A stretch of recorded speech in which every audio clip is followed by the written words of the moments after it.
you can't be serious, man. You cannot be serious! I'm about to interview a serious criminal.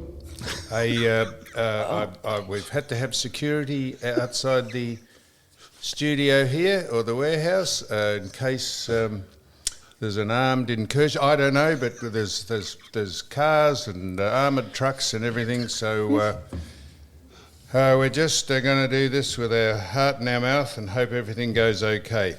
Now, first of all, I must admit, and this is how well I'm going these days, I was given a book by a friend of this person I'm about to introduce, and I lost it. And because I would always do the courtesy of the people we speak to of reading a book if it was written and given to me before I have a chat to them. I said to my associate here, Sue Stanley, OAM, I said, can you believe I've lost the book? I found it under the seat of my car last night.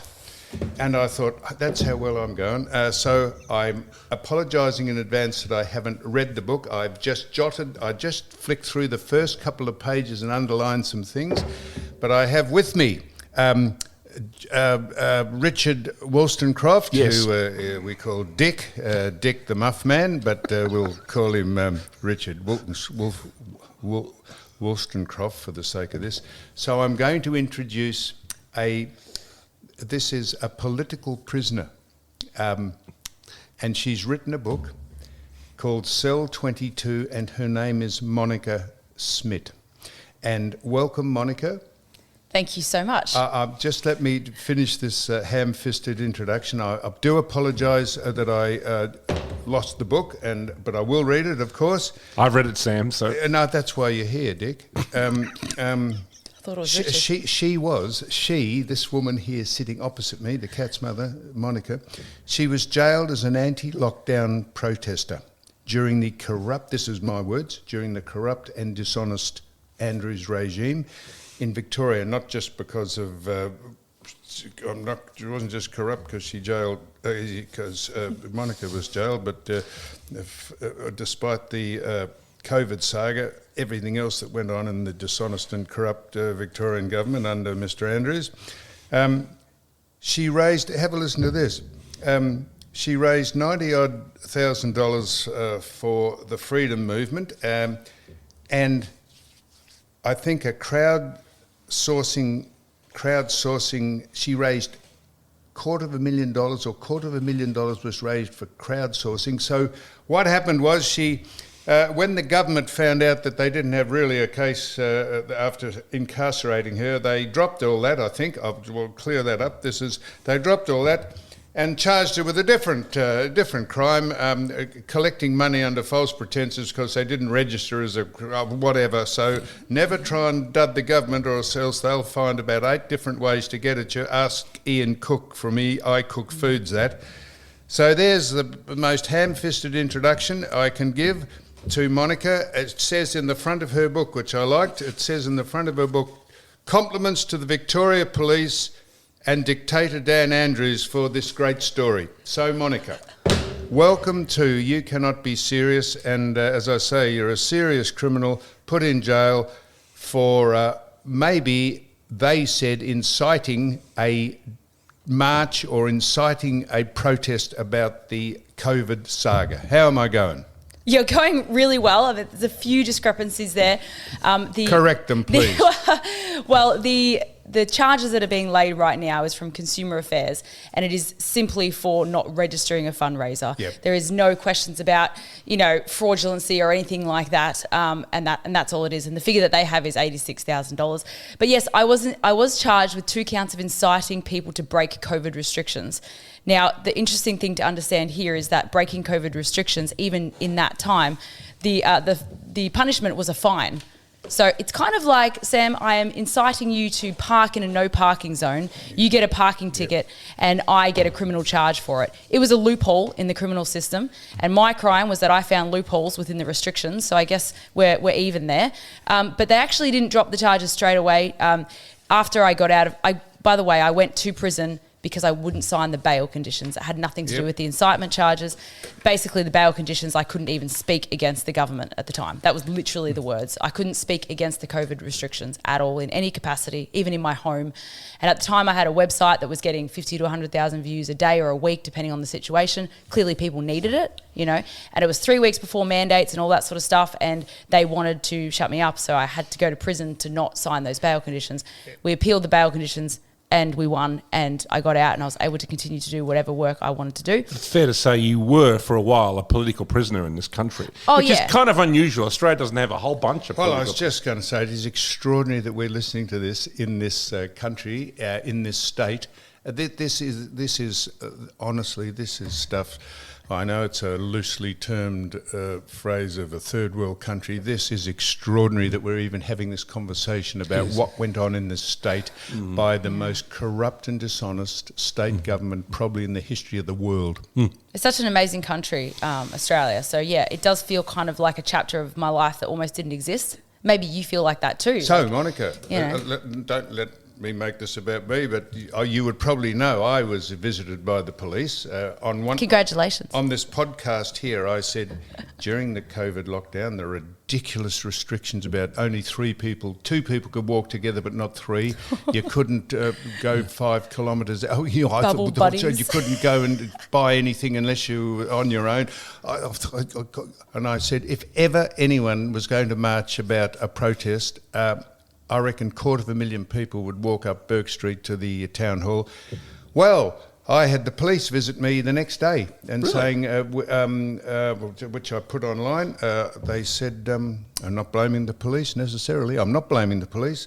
They said, we're here. Are you organising a march? I said, no. I said, I'm not. If I had been organising a march on the podcast, I would have said where it was, when it was, what route we were taking, what we were protesting about, and we'd have some speakers. I just said, if ever Victorians were going to protest about anything and march to Parliament House, this would be the day that you do it over this. So I was visited by the coppers as well.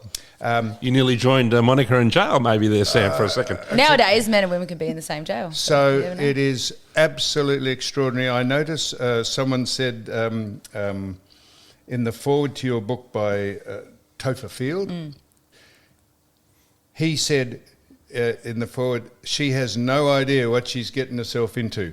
I would suggest that you probably didn't. Maybe you did realise what you're getting yourself into, but never mess with the government. They will round the troops up and go bang with the big stick because they don't like to be embarrassed. I think it was a blessing that I was naive because I just wouldn't have done it otherwise. So it all happened very quickly. My Reignite Democracy Australia, the things that led me to being attacked happened all very organically and naturally because it was just the right time.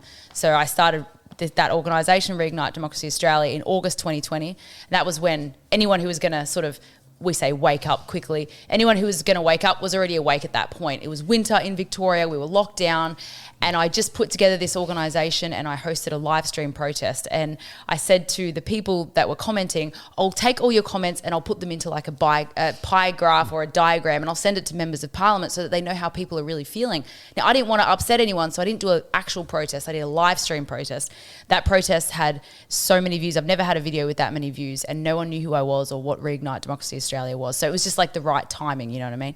And then I put all this data together, and I honestly, naively thought that members of parliament would be grateful for my service. Like, here's this constituent taking it off their own back to create this situation so that we can know how the people really feel. And they never liked me, Sam. I don't understand why. I was doing them a favour, like.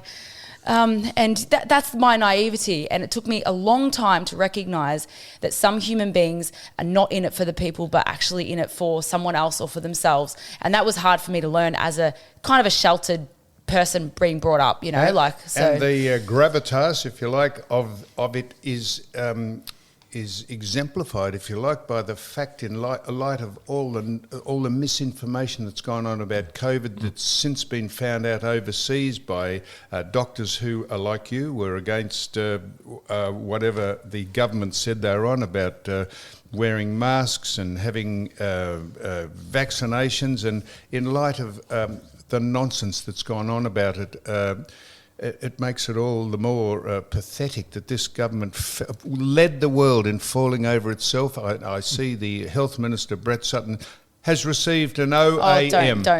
Could you believe it? Could you believe? No, I can't. Brett Sutton, who saw I Cook Foods out of business, oversaw that, the demise of a private enterprise chef's organisation, food provider. He saw him out of business. It is extraordinary just what goes on, and we become ambivalent. We just become, until something like this comes up, we think, oh no, someone's got to take hold of the country and get it back. It was incredibly strange that the idea of locking down, like basically shutting down all business, shutting down all commerce, like what are the effects of that? They would vastly outweigh the effects of whatever this disease was going to do. And I thought, no one seems to be thinking of this. That's what we were saying. Yeah. That's what. By the way, I never organised a protest, but I did incite people to break COVID restrictions, and I'll say that with total honour. But guilty as charged. That's exactly what we were saying. We were saying if you want to stay in your house, stay in your house. No one's going to stop you from doing that. But there are people who are hurting and they want to feel heard, so they have a right to protest. If you want to protect yourself, you can do that. You can close your door. You can get your online delivery. No one's going to judge you for it. I'm not going to judge anyone for that. But we didn't interfere with their choices, but they wanted to interfere with our choices. And that wasn't fair. And the things that we said, to be honest, we've been more or less vindicated. Remember, when I went to prison, there was no vaccines, okay? So you got to think of the timing. The only thing I was protesting was lockdowns and over control and overreach of the government, these steel boundaries, around how, the city and things like that. That's what I was protesting. And to this day, we've been completely vindicated. Now, once again, Monica, I don't want to counter your situation with things I've done, but please do. About the same time you did it, I got my golf bag and golf clubs and went and stood on the steps of Parliament House after Dan Andrews said you can't play golf. And I said, I wish I had known about that. That's amazing. I posted it. I said, in God's name, why can't you play golf? You play on your own. You don't. the rules of golf are that you keep away from people. You're out in the open air. And he said, no, if it saves one life, it's worth it that you shouldn't play golf. Golf saves lives. And I went and stood on the steps of Parliament House, and that was crazy. The police standing around looking at me and saying, "Good on you." I remember thinking, is Sam Newman in the freedom movement? I think he's joined it. He's definitely an honorary member, I reckon. So it was extraordinary, the nonsense, and. You said, and everyone said, well, you couldn't go out and buy things unless you couldn't walk out with more than two people. At the same time, they were letting council workers and people who work for the government go and mow the nature strips. People like Jim's mowing, people who work for him weren't allowed to go and mow people's lawns, but the council were allowed to go out and do their normal job, garbage. Everyone was allowed to go out except... Brothels. It's the most intimate role in the workforce, and they were allowed to do Fiona Patton got that. She was that corrupt. Sorry. It was ludicrous. So I haven't read the book, but I flicked through the first few pages, and at how you were arrested. This honestly, you think you're in Russia. I'll just read the first couple of lines. He said, "This is how you became a political prisoner." You'd just done an interview with Professor Ian Brighthope that you thought was a very good interview, and you were driving home, and in your rear view mirror, you noticed an undercover cop flashing his red and blue lights, signaling for me to pull over. I didn't see at the time, but two more unmarked cop cars veered in behind the first. They got out, and after a random check, he informed me that I was under arrest for incitement. So people followed you in your car, they pulled you over, and they said you're under arrest for incitement, following you in your car. It is you couldn't make this stuff up, although. I know you could make a film. Someone will probably make a film about this, Monica. You must have thought, what in God's name's going on when the coppers pulled you over? Well, not blaming the coppers necessarily.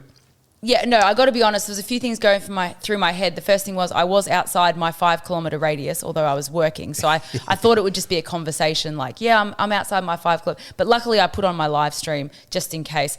But also, Sam, it's weird. I had a dream 3 days earlier of exactly that happening. I got arrested, I got given bad bail conditions, and I went to prison because I didn't sign them. So it's really weird, but I think God prepared me for it. And so when it happened, I was really calm and I was like, oh, okay, the dream was real. Crap, here we go. So I was really calm. And to be honest, other people had been arrested for incitement about a year earlier, Fanos and so forth. They were given bad bail conditions, they signed them, and they were kind of more or less shut up. So it wasn't completely outside the realm of possibility, to be honest. So I wasn't the government was shock. shutting people up by giving them bad bail conditions. Yes. So in other words, one of the things, if you did breach one of the ridiculous laws, which were ridiculous, they were like something under the, as Sam said before, something out of the Soviet Union. You can't. What difference would it make if you went 10 kilometres or 5 kilometres from your home? I mean, to exercise or whatever, or that you're only allowed out for 1 hour a day. Things like this.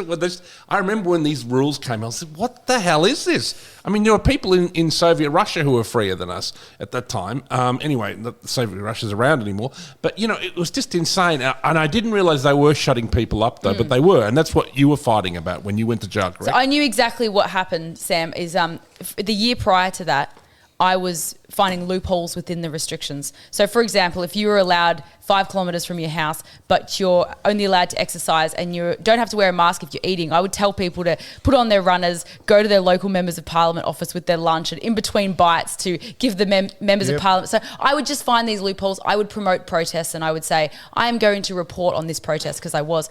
So I found these loopholes, and then one day, I don't know what happened, but I just got sick of playing the game, and I promoted a extension of a lockdown protest at Flinders Street, and I just said, I am going and so should you. And like clockwork, I think I was hunted down in about 5 days after that. Well, the government said, this is their definition, it says, a person who urges the commission of an offence is guilty of the offence of incitement. That's the legal definition of the crime you were being arrested for. And it was so bad, they dropped them. So bad. Yeah. I'm such a danger to society that they just decided to drop them when it all became a little bit too hard.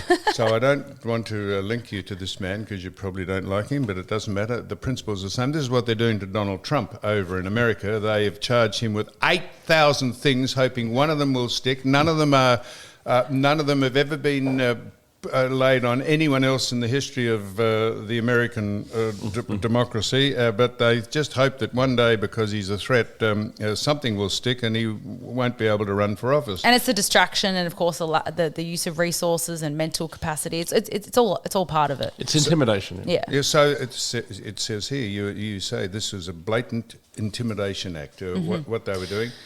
It says here. The real shame is because I remember trusting the police. You got into the stage where even though police were acting on the instructions, I presume, of the government, you started to mistrust the police, did you, over just things they were saying to you or doing? Getting arrested. Some members of the police. Getting arrested. I've had fantastic situations with the police, by the way, and I agree with you. It's not the police fault, but the fact that they're capable of following such bad laws and bad instructions, that does fear me a lot. And I've been at so many protests. I've seen people being shot with rubber bullets. I've been tear gassed. I've been all of these things. I've seen old women being pushed over and things like that. So it is hard to get that out of your psyche. Now, when I was arrested and put in prison, the worst part about the whole situation was being strip searched and asked to open my private bits. And they knew that I wasn't a drug mule. Yeah. They knew why I was there. So they did it just... Now, I'll tell you, and I'm telling you that because... One, that was my worst part of it. But two, I can forgive those cops. I can forgive all of them. You know what I mean? But what it takes is some sort of accountability, though, first. It's like someone can't grow and learn from their mistakes if they don't take any accountability at all. So I will definitely forgive them. Actually, I forgive them now, to be honest. I don't hold grudges, but someone needs to apologise at some point. And of course, I'm going to be going after that apology. Yep, don't hold your breath waiting for the former Andrew. The former Andrews government to apologise for anything. They just ploughed on, belligerent, arrogant, pompous, and having no regard for the people that they govern over at all. The ironic thing is he can't play golf anymore. You know how you couldn't play golf during lockdowns? Now Daniel Andrews can't get that golf membership, remember? I think that's why they won't let him play, because he wouldn't let anyone else play. So the book, Cell 22, is a As I say, I haven't read it, unfortunately, because I lost it.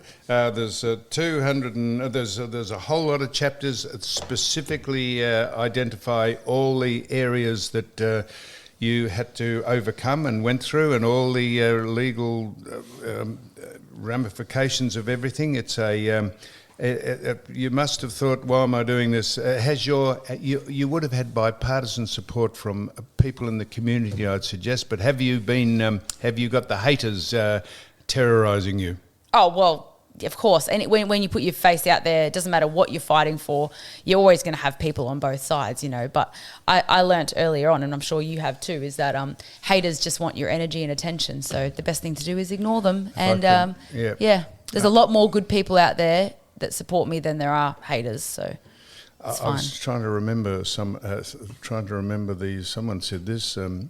Never worry about the haters. They're only angry that the truth you speak contradicts the lies they live. That's it. I heard you say that in another podcast, yes. Yes, I'm staggered I can remember it. Someone said, not me, I plagiarised that, I'm happy to say that. So where are we? I think you are currently before the courts as we speak. Was something announced yesterday, was it, or as early as yesterday? Wasn't quite yesterday, week. It was very recently, Yep. but I was charged about 3 months ago, but we've just got a trial date. Yesterday? We just got a trial date set see. last week, so for April last 29th. week. Yes, you are right. And this is for the funding thing, is it, or not? Yeah, so this is, when I was in prison, my team at RDA, I had 8 staff at the time, they put together a fundraiser for my legal costs, and I'm being sued for not registering said fundraiser. Even though I was in solitary confinement, I couldn't even get a pen, but how am I going to get these papers to register a fundraiser? Sounds like what they did to Pauline Hanson at one stage. You remember that? She was another political prisoner at one stage. Yes. They accused her of falsely registering her party, and then I remember when she was in jail. Yep. All of Australia 11 got days she went to 11 jail. days. Australia was very angry, myself included, when that happened. So it's good though, because it does showcase what they're willing to do, and actually it inspires people. So it was really good that she did it does that. blow up in their face, doesn't it? Yeah, it does. And I had 22 days in solitary confinement to finish my book. So the joke's on them. They gave me a better story. Originally, I started the book and I was talking about October 31st, 2020. I got arrested 3 times in one day. I got put in a divvy van for 45 minutes and not charged. And I thought that was a good story, Sam. So I started writing the book, and there's a bit of my personal stuff in there as well. And then when I got put in prison, I was like, the book just got better. And I've got the time to write it, so I had to write it by hand. Did you? That's my silver lining on things. I don't take things too seriously. So, but what was I talking about? No, was that just at the start? Start, I said you raised $90,000. Is that you just said then? Is that what they charge you for? Not registering, like a GoFundMe? Not thing? registering. So you're supposed to register 2 weeks before you do a fundraiser. Like I knew I was going to get hunted down and arrested, of course. Yeah. I didn't even do the fundraiser, my team did. And so basically what I think is happening is when you look at a news article and you see fundraiser, someone's name and being sued, the first thing you're going to think is that they've done something fraudulent, right? You're not going to read it properly and see that it's literally just a piece of paper that I had to fill out. So I can't believe it's going all the way, to be honest, Sam. I'm not worried at all about the case itself. I'm going to go all the way and see what happens. But every time they do something like this, I sell more books, I get more publicity. So you know what? Bring it on. It's fine. So do you think It's fun. the end they will find a way to back down from all of this? But that'll be the only drawback to anything that you're trying to achieve, is that they will try and save face they'll end up accusing you of jaywalking just to say they've got you on something. Yeah, I mean, I guess that's because I have 2 cases where I'm the plaintiff coming up as well, Sam. So July, I'm suing them for October 31st, 2020, when they arrested me 3 times in one day for no reason. So that's going to trial as well in July. And then I've got the trial of me going to prison for no reason. I mean, that's a pretty big trial as well. That's not in the court system yet. So I honestly think it's a matter of distraction, trying to bleed my resources, my money, things like that. So this consumer affairs thing, the fundraiser was 3.5 years ago. Don't you think 2.5 years ago, if they had the proof then, why didn't they bring it to us a year and a half ago? Why did they wait this long? So, I honestly think it's a distraction tactic. So are you allowed now, have you registered to your Reignite Democracy Australia, RDA, are you now to fund the court cases and what you're going to do? Are you now able to legally ask for money for people to help you? No, I yourself? don't take any donations anymore. Because I got quite a lot when that support has been enough. And I'm also selling my book, and I'm touring, and I'm selling other little knickknacks, and I'm doing fine. So I don't take any donations anymore, and I don't need them. So that's good. I'm not trying to say you make money out of it, but no. But if if I wanted to, of course, I could legitimately fundraise. Yes, if that was now super. you could, because you could register yourself as a GoFundMe person or something, whatever. Yes, I would know the rules, I guess. Yeah. But yes, I would be able to. Well, the book, as I say, I very much look forward to reading it. It's sold well, I presume. Oh, look, not real. I mean, look, really. What I mean is, I'm not on Amazon, so because I don't want to support them. So it's all through my website, and it's a mum and a daughter who's sending them out. So it's all the printer is in Victoria. He printed $20,000 worth of free protest material during that time. Yep.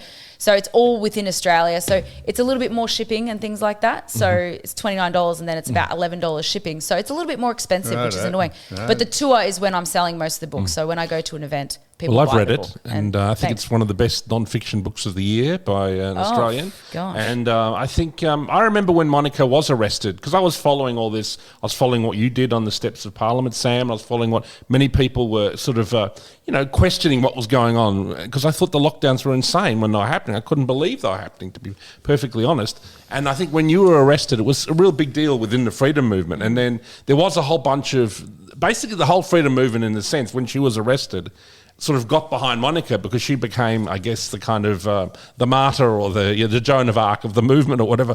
And I remember, a lot of people donating to your charity at the time, and because we were just outraged that an Australian would be thrown in jail for a month for basically, and this is around the same time that also Black Lives Matter did a protest, and then Daniel Andrews was out there saying that was okay. Yep. You know what I mean? This is like Monica would be arrested for suggesting you would have a protest about the lockdowns, but then a week later it was okay to have a huge riot over Black Lives Matter. I did mention that when I was asked, I said, no, I'm not. I said, but I notice Black Lives Matter can wander up and down the streets in thousands and thousands, tipping over garbage cans and throwing paint on things, and no one gives a stuff.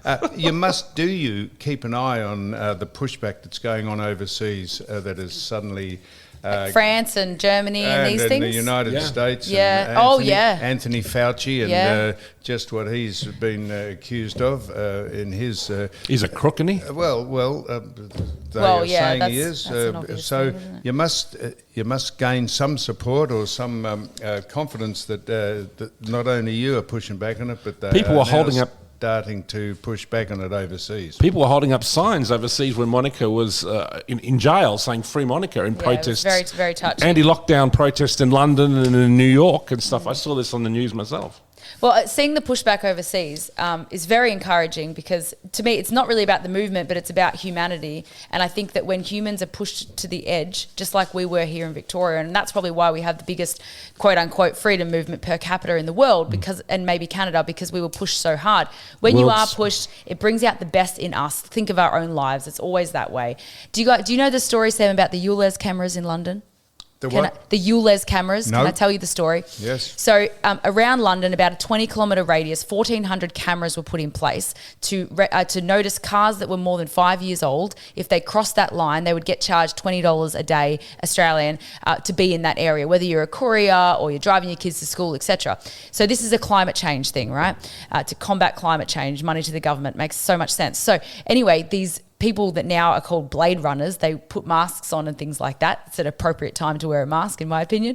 They went and they've destroyed 1,100 out of the 1,400 cameras, and they keep getting replaced and they keep getting destroyed. And the reason I'm bringing this point up is because those blade runners, they're unidentifiable. They're probably of all religions, all races, all ages, and they're like, I don't want to pay $20 a day for my virtue signalling. And I realise that virtue signalling is basically free, but as soon as the government tries to shut us up with it or tries to make us pay for it, you'll find that humans will come together just like they have in France it's hilarious what they're doing, by the way. So I have again, I'm naive by choice because I want to believe that humans are capable of more than what the mainstream media try to tell us they are. And I see that on the ground. I'm doing 60 events across Australia right now, a 4-month road trip all around Australia in my van. I sleep in my van and stuff. I slept outside here last night. Yeah. So the point is, I see people on the ground, Sam. Online isn't real. We all know that, but sometimes we forget. When I meet these people on the ground, I'm just so encouraged because they're so hopeful and they're so beautiful. And this quote unquote loosely said freedom movement, we're all such regular people. And I know that we shouldn't judge a book by its cover, but we all do anyway, so let's just admit it. If you're going to judge a book by its cover, when I go to these events, they're just such normal people. They're dressed nicely, they're healthy looking, they've got normal jobs, and I'm just so proud to be a part of this movement because it's absolutely a beautiful community. But, and you're quite right, we are all law-abiding. We don't want to thumb our nose at the law because if you don't have laws, you don't have a sensible society. But to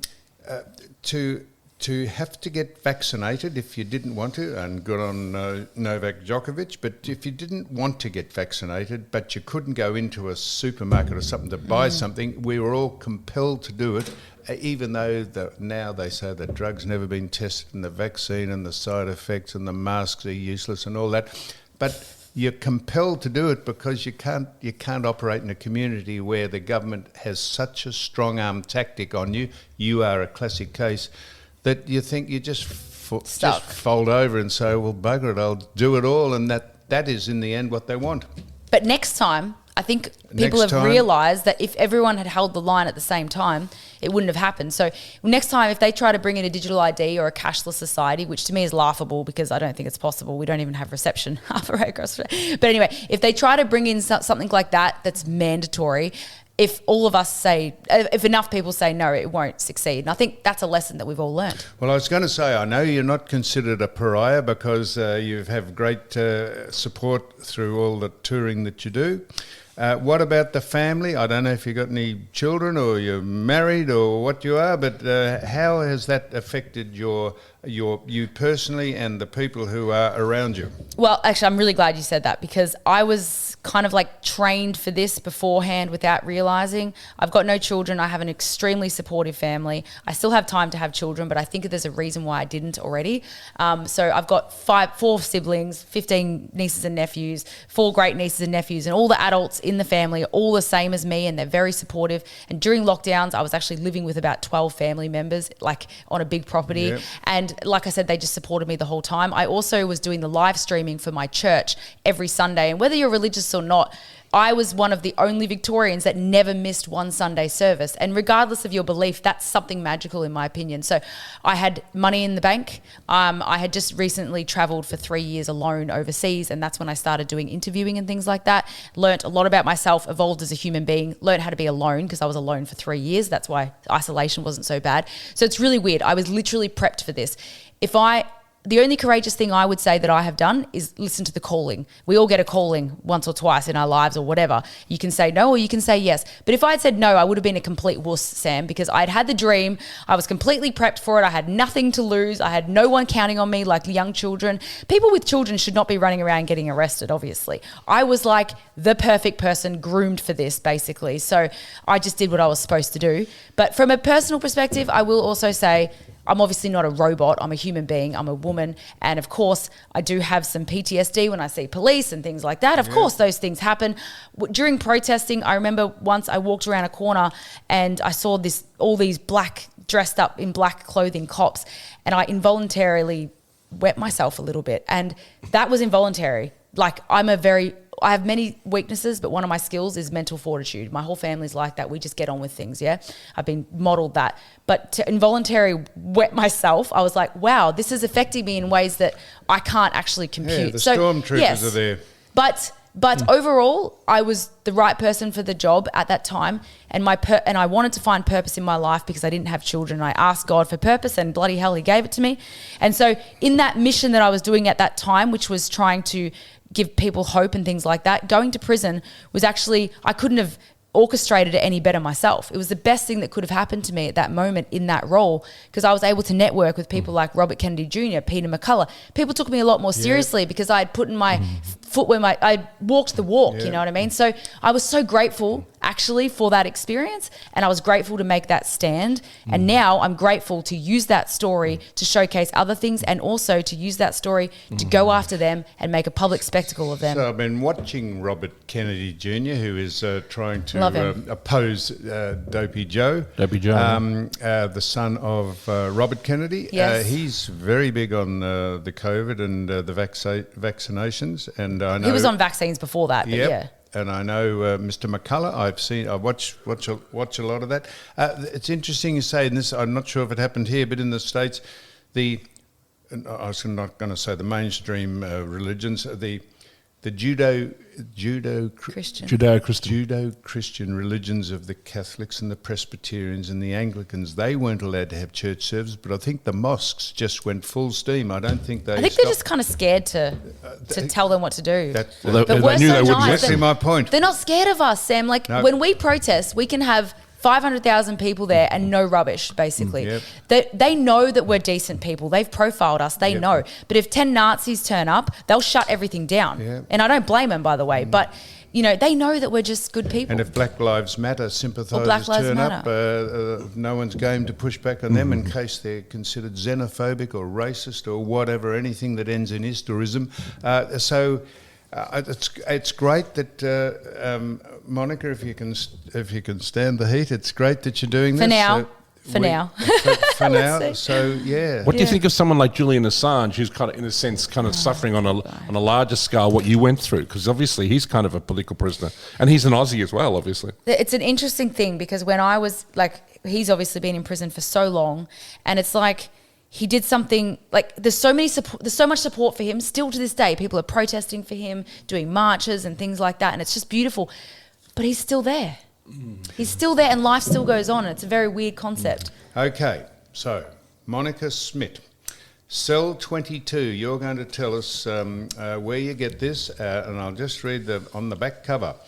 I stripped my soul to the bone. There is nothing left unsaid. I just pray I'll just pray it's not in vain and inspires someone else. So that's very badly read. Not written. Very badly, very well written, but I'm going to read that again. So I'm going to make sure Start again, show Sam. that I'm partially educated. Take two. I strip my soul to the bone. There is nothing left unsaid. I just pray it's not in vain and inspires someone. So that's on the back jack cover of the book. And tell us where we get the book, please, and we'll see if we can ramp up some sales I beside appreciate you. that. So where do we get it, and what do we do to get it? MonicaSmit.com. It's that simple. Monica Smit, SMIT.com. Cell 22. And the reason it's Cell 22, I was in Cell 22 for 22 days and I was released on the 22nd and my courtroom was 22. Oh, I just must ask you about going to jail. Being in solitary confinement. what is that about? How did you handle that? 'Cause Yeah, well, that's pretty savage stuff. Yeah, it sounds bad, but I was in solitary confinement because I wouldn't take a PCR test. That's it. But it was only supposed to be 14 days, and then they stretched it to 22, which I don't think they're allowed to Are do. we in a cell for 23 hours a day? I wasn't. No, I wasn't allowed outside once. I didn't go outside once. Solitary. There was no window. There was a window, but it didn't open. That is extraordinary. I know it is. When I think back on it, it really is extraordinary. But I did okay. I actually fasted for 12 days. I had to pretend I was eating because they said that I was going psychotic. So I pretended to eat because I wanted to fast. In preparation, I wanted to fast to pray for a good judge, and I got a really good judge, so it worked. But then I also would psych out the nurses and stuff. They would check on you 4 times a day, same time every day, and you'd know. And so every time they would come, I would be like doing sit-ups or push-ups or something just to like play with their minds. Like, who is this chick, you know? So to be honest, and I was writing, and so I was actually completely fine, honestly. I mean, maybe I'd have a better case if I was a blubbering mess, but and you were able to I was reflect fine. upon your whole life, and Well, I which wrote you've recorded in this book, correct? I wrote 202 pages by hand, and these days no one writes, so it was really good practice for me. And I'm obviously not the audience of my book, but Richard, you've read it. Yep. Do you think that statement on the back is that am I over dramatizing the stripped my soul thing, or do you think? read it out, Dick. You read it out. Sure, mate. Because I had two. I goes stripped at my it. soul to the bone. There is nothing left unsaid. I just pray it is not in vain and inspires someone. I think this book is incredibly inspiring, written by a very brave young Australian, Monica, who really, took it on the chin, and went to prison to kind of defy dictator Dan Andrews during the world's longest lockdown. You should remember that people in Victoria here in Melbourne went through the world's longest lockdown. I'm sure we all remember those times. And this is an incredible book, I think, incredibly brave, and it tells you all about Monica's life, and it's quite interesting. There's a lot more to Monica's life than we've discussed on this show, and I think it's a really fascinating book, and it also mentions many other people from the freedom movement like Topher Field and Morgan Jonas and stuff, so it's really worth getting this book, and I can't recommend it highly enough. Well, that's the best close to the interview. They couldn't do it better. Thank you very much, Monica. Thanks, Sam.